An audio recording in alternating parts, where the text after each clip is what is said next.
what I do believe is that moving forward, 4G will be the dominant technology in the continent. And by 2030, we believe some 30% of the subscriptions will be 5G based. One of the things that we've worked with very efficiently in Ericsson is leveraging on the power of AI to reduce the power consumption. And we know how important power is and energy efficiency in Africa is. As we talk about autonomous cars, we are also on a path to autonomous networks where AI plays now a key role in elevating some of this complexity that comes with cloud, with 5G, with many other technologies that are bringing complexity in the way we operate and design networks.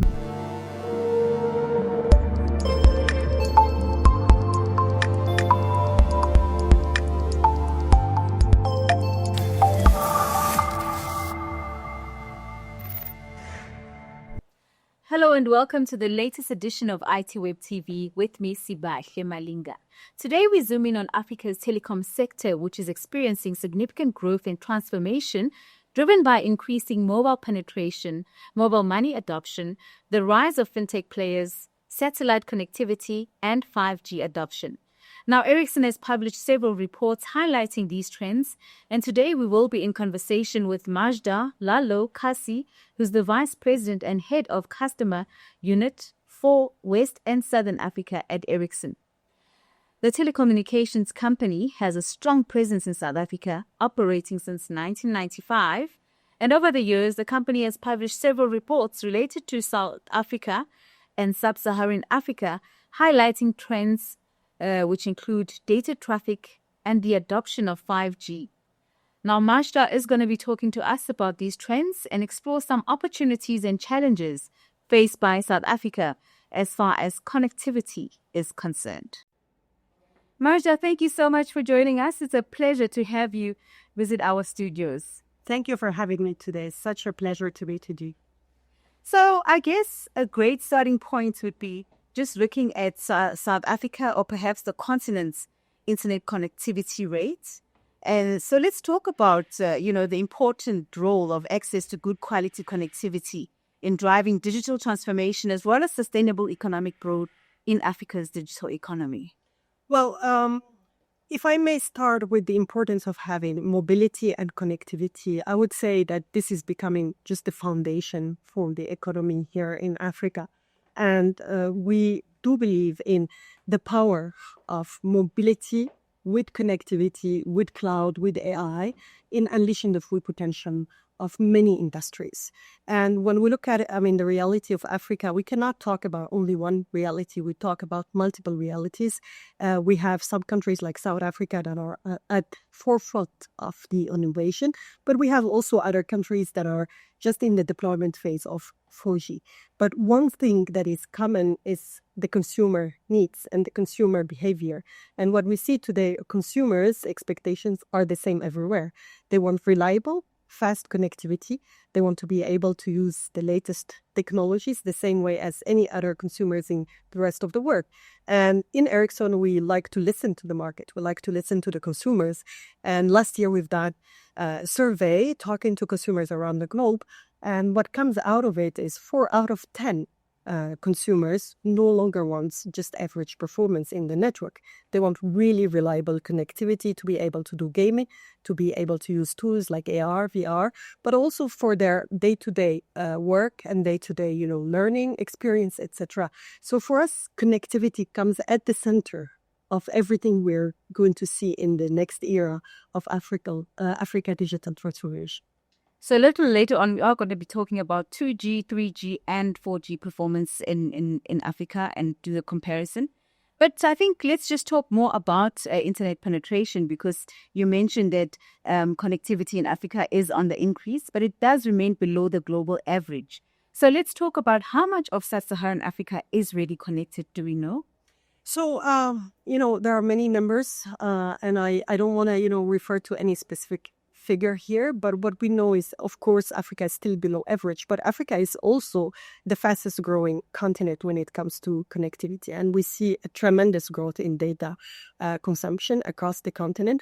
We also see an increased usage of connectivity across the many countries here. Some markets, like here, maturity level has reached the maximum. I think we are reaching even beyond the 100% penetration. In other places, we are still in 30 to 40% penetration. So again, I don't like to talk about averages when it comes to Africa, because that would be, not showing the real progress that we have done in continent. What I do believe is that moving forward, 4G will be the dominant technology in the continent. And by 2030, we believe some 30% of the subscriptions will be 5G based. So that's a tremendous development from where we were just 5 years ago. Wow, 30% of 5G subscriptions. That would be quite a huge, Absolutely. leapfrog. Absolutely. So when you talk about 100% of connectivity in some regions, can you just mention those regions? Well, what I believe is some of the countries I'm talking in general about Africa, some of the countries like South Africa, like Morocco, we have a very high rate of penetration when it comes to internet. Of course, we still have some rural areas, remote areas that need connectivity. And this is what we're working actively on now, to bring these rural solutions to remote areas where we believe technologies like fixed wireless access will help us close the digital divide there. And so, of course, Ericsson has conducted several research reports in these fields that we're talking about. And these also highlight the need for continued investments in network infrastructure to support the growing demand for mobile data connectivity, 5G, as you've mentioned. But I guess the big question is, what more still needs to be done in order for us to achieve an inclusive digital economy that actually leaves no African behind? Well, it's actually a complex equation that we have to work, and nobody will do it alone. So it has to be an ecosystem-enabled progress. And we do believe that there are many factors that will lead to, closing the total digital divide. One of them is the affordability of devices. I think here in the continent, the device remain one of the factors that are not, helping us, seeing the full potential of the mobile broadband everywhere. So affordability is one of them. Accessibility through, expanding coverage to even the most remote areas of the countries is very important. And that comes with finding affordable solutions as well that will bring, connectivity in a way that can scale up very easily. But with that, we also need to think changing the business models around, rural connectivity and how we can have the entire ecosystem enabling that. So it's not only the telecom operators, not only the telecom vendors, it has also to be also a public-private partnership to enable this connectivity coming into the picture. And with that, we do believe that digital skills are critical for us. So here, we're very much working together with many bodies, making sure that we upskill the entire population, that we bring this knowledge of AI, cloud, 5G, really to the schools where everyone can learn these digital skills and become easy for them to use the new technologies moving forward. I was just having a conversation with my colleague about the importance of these free AI online courses. It's provided by a wide range of organizations, or Microsoft, or this SAP, and so forth. And how now we're seeing these Africans that are sitting either at home or in their places of education, going through these courses and equipping themselves with digital skills that will open doors to careers in the digital economy. And that's very important, but of course it's not possible without good quality connectivity. So I guess that's where organizations such as Ericsson and the likes and the ecosystem come in. So you talk about the importance of mobile subscription, and really that's really what will move the digital economy. Let's talk a lot about this. Let's just touch on, what we can expect in future. I know that Ericsson has conducted a report that predicts that mobile subscriptions in sub-Saharan Africa will reach 1.2 billion by the end of 2030. That's no mean feat. So what are the key factors that will promote this growth? Well, listen, I think, again, we have a holistic approach on how we can, boost mobile connectivity in the continent. One of them is to work hand in hand with the telecom operators in upgrading their networks. And as I said, some of them are in full speed when it comes to 4G deployment. They have already reached a maturity level that now brings the next era of 4G and the customer experience. Some are actually at the forefront of the innovation, and they're already in 5G advanced and 5G standalone. So together with the operators, we are trying to see how we can make this technology available to everyone. So this is at the core of everything we do here in Ericsson, helping boost the mobile subscription everywhere. But as I said, nobody can do it alone, because we have also to make sure that the entire ecosystem follows. And that's why we are also looking at how we can work with some of the partners on unleashing the capabilities of the network to developers, for example. And we talk a lot about network exposure via APIs lately. And this is where we will see some of the innovations happening in areas that we didn't even think about before. And for us, this will be the next phase in our development here in the continent, where we see the entire ecosystem, the startups ecosystem coming into the play and leveraging on the 5G capabilities, all, the latency, the high capacity, but also the security element to develop applications that can work anywhere and everywhere, and that can be accessible to the entire population. And that for us will help stimulating the digital economy across the continent. So everything is interlinked. At the heart is making sure that we have reliable connectivity. But for us, what will take us to the next era is really the high-performing networks. It's going through the journey that will take us to the programmable networks and ultimately to the autonomous networks that will change completely the business paradigm and the operation paradigm as well for operators. So just working as part of a broader ecosystem where you have mobile operators and telecom firms and even fintechs in some instances coming together and just making the magic happen. Absolutely. I want to talk more about mobile subscription. So if for sub-Saharan Africa, it's predicted that the region will have 1.2 billion mobile subscription by the end of 2030. Do we know how that compares to the rest of the globe? Or perhaps even how the growth rate compares? So if I look at it with in terms of growth, I think the African continent is the fastest growing continent right now. Of course, we come from a base that is lower than average, but we are really catching up. And some countries, like Nigeria, for example, in many of our reports come as the fastest growing networks in the world, one of the fastest growing. So basically, when we talk about growth, I think the continent is now really going on a path that we will see a lot of catch up happening.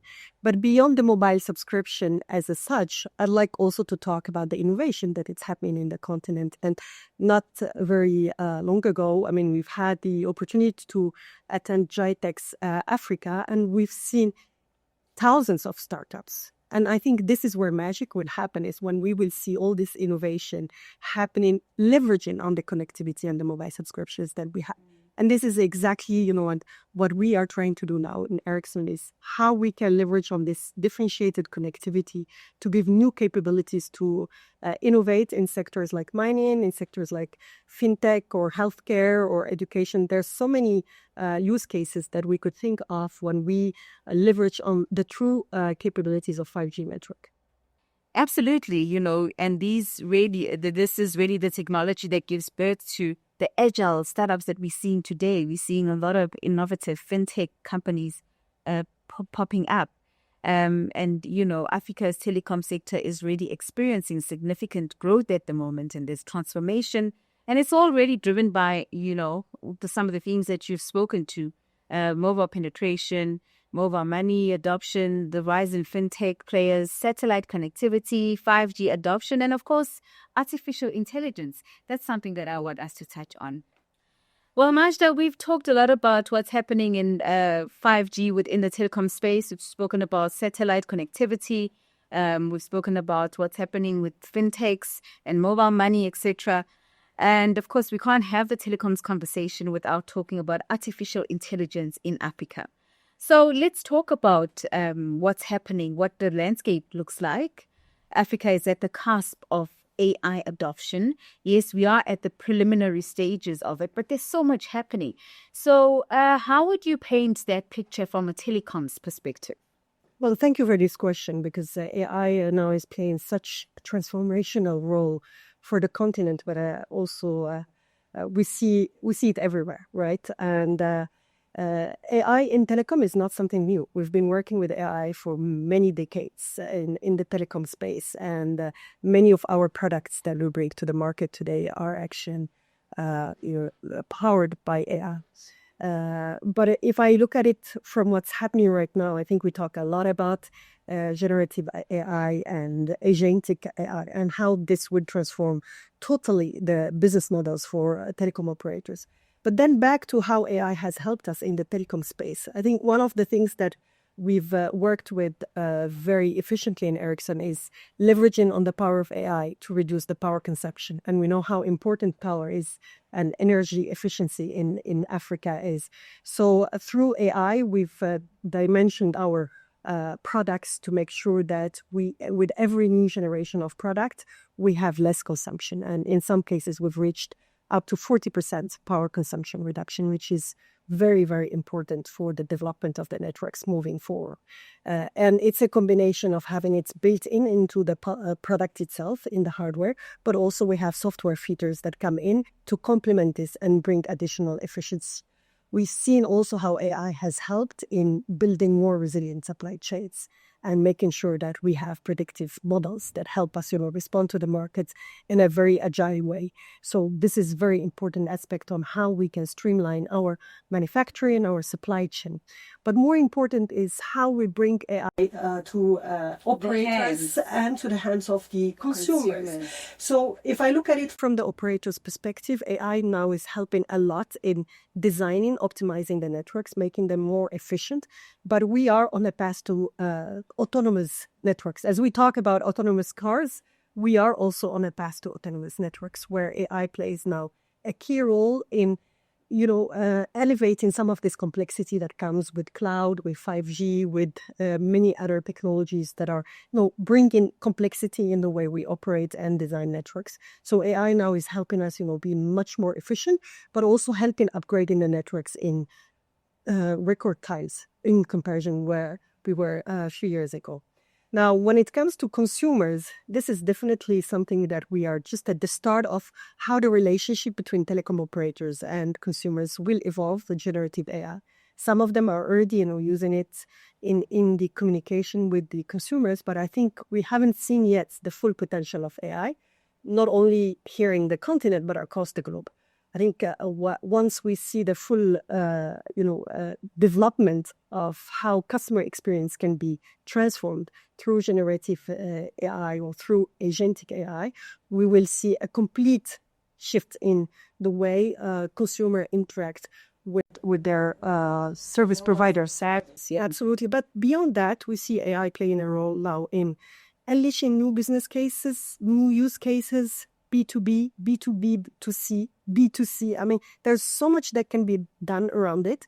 And it starts also with the way devices are being developed. So in Ericsson, we have a lot of partnerships with companies like Google, like Meta, where we work together on how we prepare the networks for all this, smart eyeglasses that are coming in, how the whole experience of the consumer can change completely. Let's look at it. I mean, Africa is a continent of sports. We love sports here. Absolutely. And I think the experience in stadiums would be completely different in the future, leveraging on, AI and 5G together, where we will see now the ones on, in the stadium and the ones outside the stadium having similar immersive experience. And all of this thanks to AI and thanks to 5G capabilities.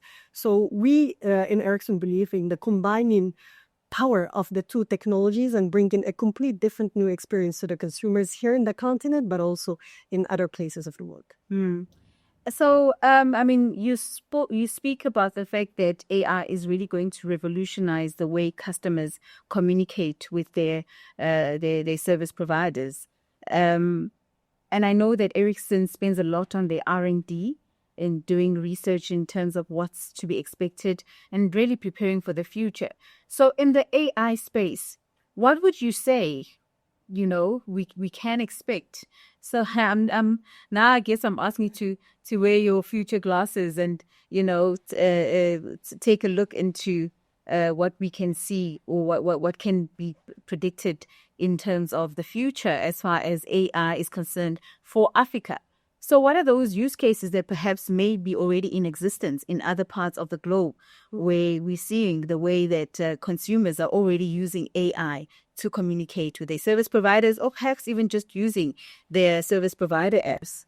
Well, there's a lot to think about when we talk about AI use cases. And I want to come back to something that very important to me. I mean, when we look at the consumer behavior here in Africa, it's not different from the rest of the world. I mean, consumers here expect exactly the same, technologies as anywhere in the world. I mean, with now internet becoming accessible everywhere, almost everywhere, we do believe that consumers here will expect to have technologies like VR, XR, available in many parts of their daily life. I mean, in the way they work, the way they learn, in the way they interact with many of their service providers in the healthcare, in the education system, in many other parts.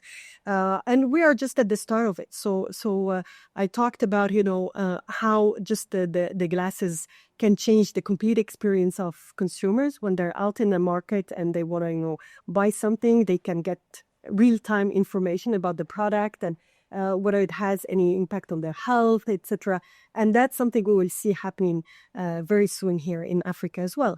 But we see it also as a tool for small and medium enterprises to reach out to their consumers, especially in remote areas where maybe sometimes it's not easy for these enterprises to have point of sales. So we will have a complete digital way of accessing to consumers everywhere else.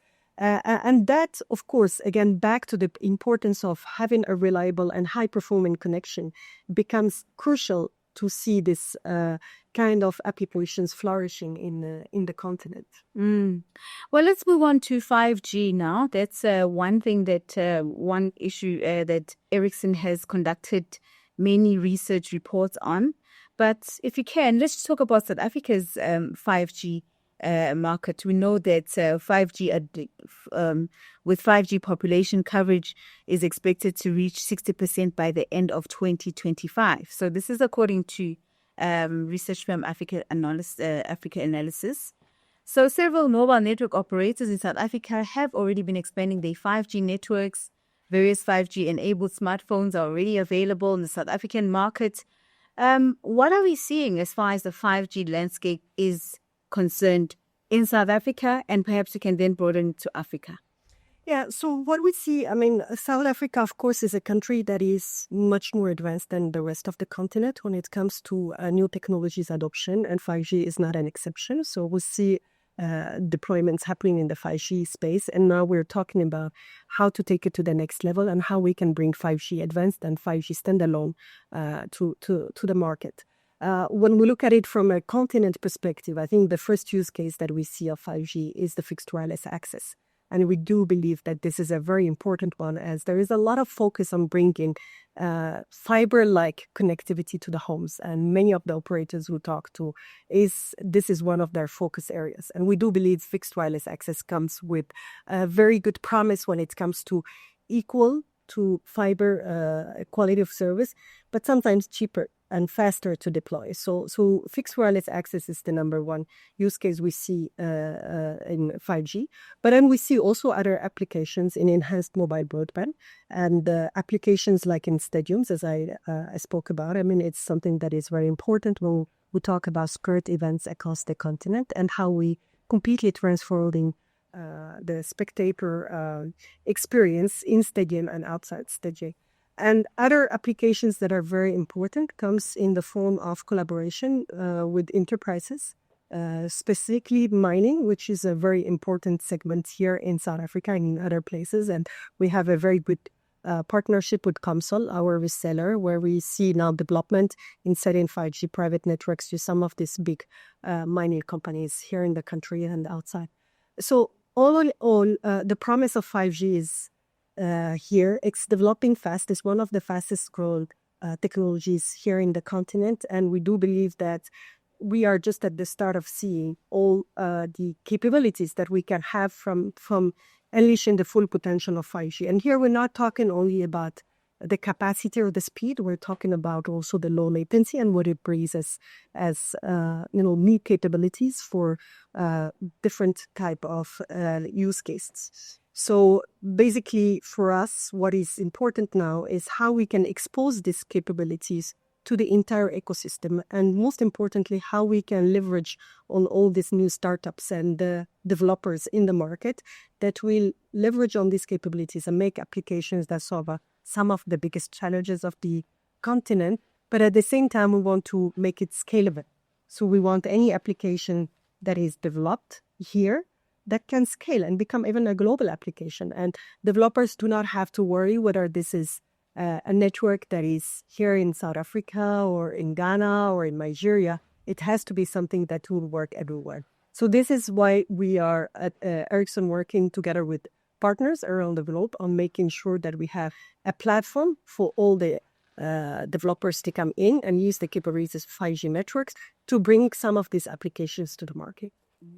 So there is a growth in 5G, but we do know that 4G remains the primary driver for new mobile subscriptions. So how much of 4G do we still see in South Africa?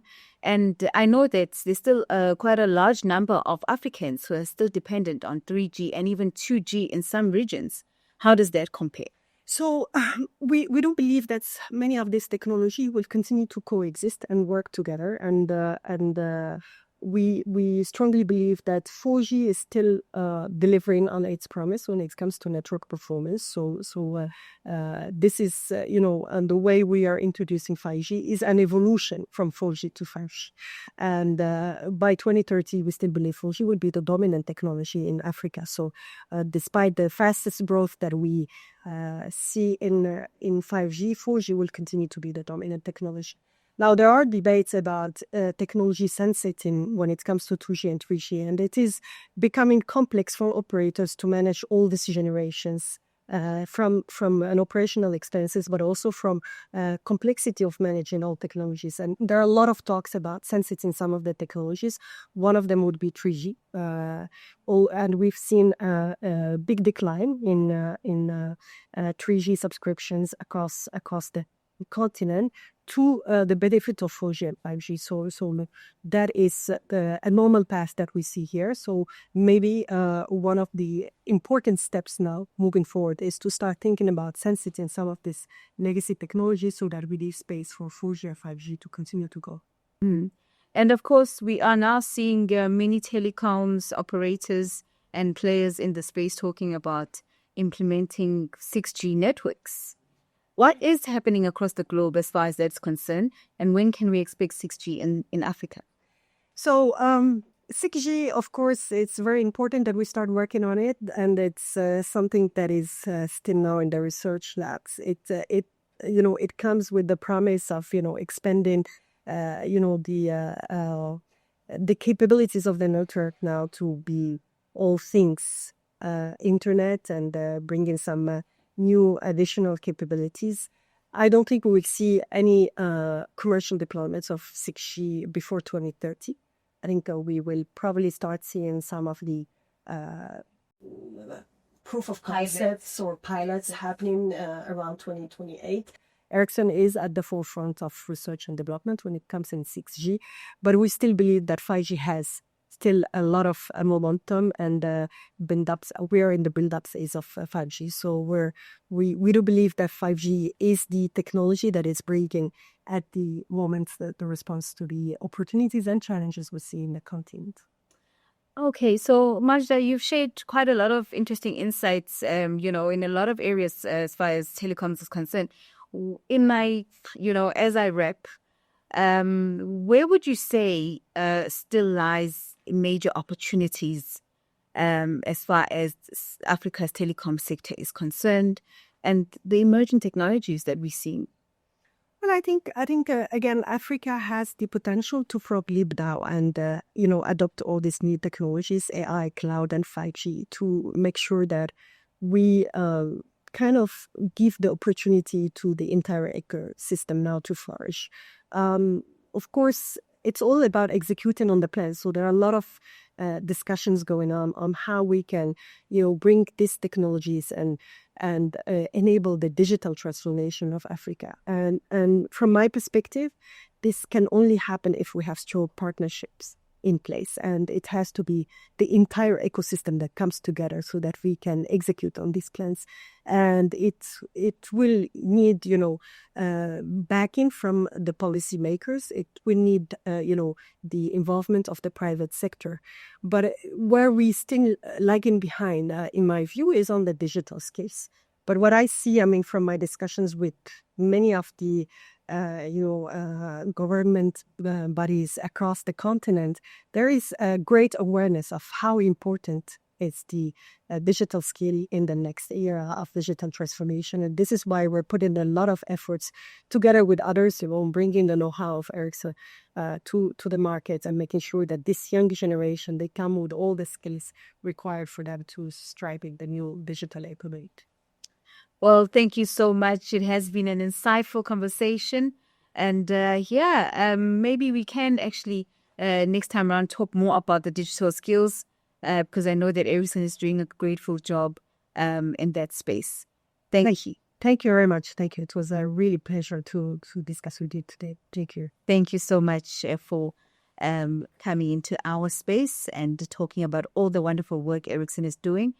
And that is, of course, Majda Lahlou Kassi, who is the Vice President and Head of Consumer Unit for West and Southern Africa at Ericsson. It has been another insightful edition of ITWeb with me, Sibai Malinga. Do remember to subscribe, follow, and like our videos. Until next time, adios.